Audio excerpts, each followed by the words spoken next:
La ilaha illallah la syarika lah. Ihang ini. Assalamualaikum warahmatullahi wabarakatuh. Apa khabar pagi-pagi? Hanya apa? Pagi Khamis. Kan? Pagi Khamis yang mulia ini. Alhamdulillah.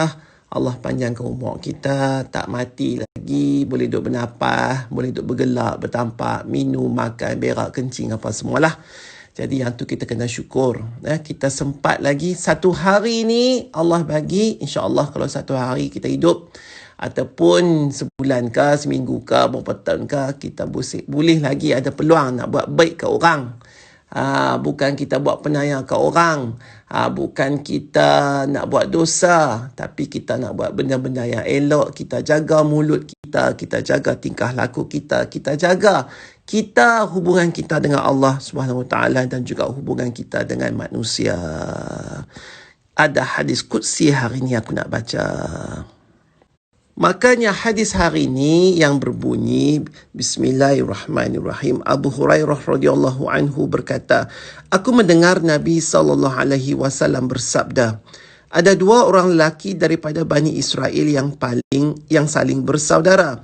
Seorang daripada mereka suka berbuat dosa, sementara yang lain giat dalam beribadat. Dua orang ni kawan baik. Tapi seorang macam setan, seorang lagi bajet-bajet suci. Okey? Orang yang giat dalam beribadat selalu melihat saudaranya berbuat dosa hingga ia berkata, berhentilah oi. Lalu pada suatu hari ia kembali mendapati saudaranya berbuat dosa. Ia berkata lagi, berhentilah.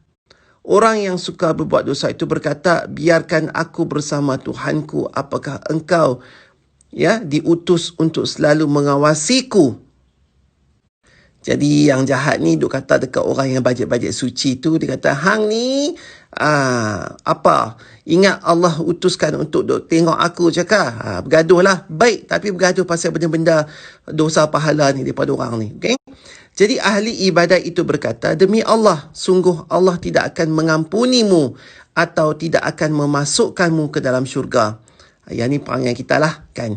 Tengok orang tu macam ni, mereka ni nak masuk neraka lah. Tengok orang tu macam tu, dia ni tak cium syurga lah.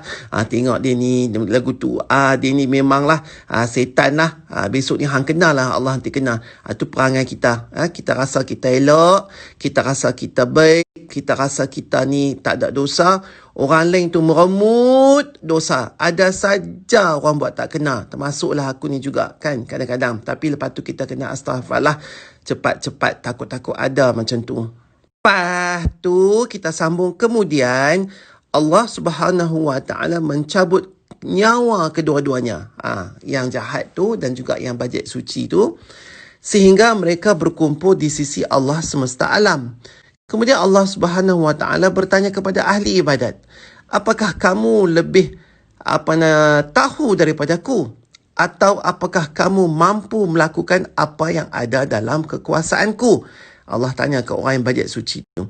Allah Subhanahu Wa Taala berkata kepada pelaku dosa, pergi dan masuk kamu ke dalam syurga dengan rahmatku. Dan berkata kepada ahli ibadat, pergilah kamu ke dalam neraka. Abu Hurairah radhiyallahu anhu, apa lidahku hari ini? Abu Hurairah radhiyallahu anhu berkata, demi zat yang jiwaku ada di tangannya, sungguh dia telah mengucapkan satu ucapan yang mampu merosakkan dunia dan akhiratnya. Itu dia. Ucapan dia apa tadi? Ucapan dia ialah tanya dekat orang lain, ataupun habaq kat orang lain kata, besok ni Allah tak ampun dosa hang dan Allah tak akan masukkan hang ke dalam syurga. Habaq dekat orang yang buat dosa tu. Kunun-kunun dia tu tak ada dosa. Jadi perkataan dan juga lafaz itu telah melampaui batas tentang kekuasaan Allah, di mana kita ni tahu apa yang Allah fikir, kita ni tahu apa yang Allah akan hukumkan, kita ni tahu kunun-kunun mengambil alih tugas Allah terhadap hambanya yang lain. Tak mau cek. Dia tu pi ke syurga, kita pi neraka. Ambil hang. Pendosa tu akan kata kat kita, Padan muka, padan muka. Itulah buat sangat perangai cerdik lagu tu kan.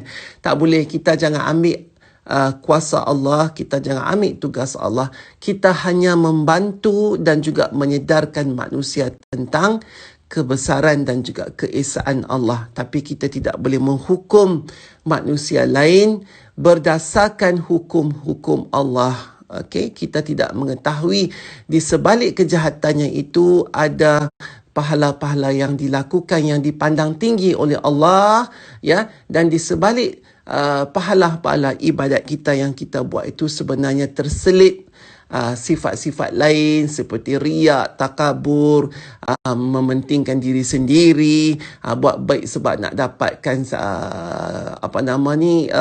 pujian dan sebagainya itu. Tapi pendosa ni dia tak kira, kan? Dia buat dosa sebab dia mengikut nafsunya. Tapi dia tak pernah buat dosa tu sebabnya dia nak, orang kata tu mungkin ada kait dengan orang lain. Tak ada, dia dengan Tuhan saja. Jadi dia tidak pernah melemparkan kata-kata kononnya dia tu lebih baik pada orang lain. Kita yang duk rasa kita ni baik pada orang lain ni yang bahaya ni. Lepas tu kita hukum terus, jatuh hukuman terus, pergi neraka. Padahal hukuman tu tak berjalan pun lagi. Tak boleh lah. Macam kita mengambil alih hak hakim. Bolehkah kita kata lagu tu? Tak boleh. Itu undang-undang. Sama juga dengan undang-undang Allah. Jadi ingat mulut tu baik-baik. Hati tu baik-baik. Jangan kita hukum orang.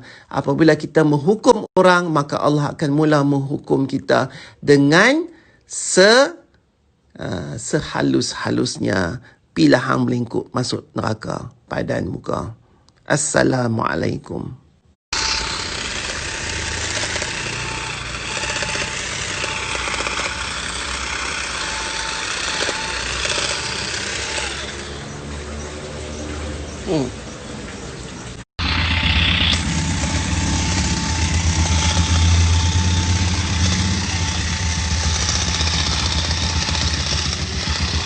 Amboi putih tangan.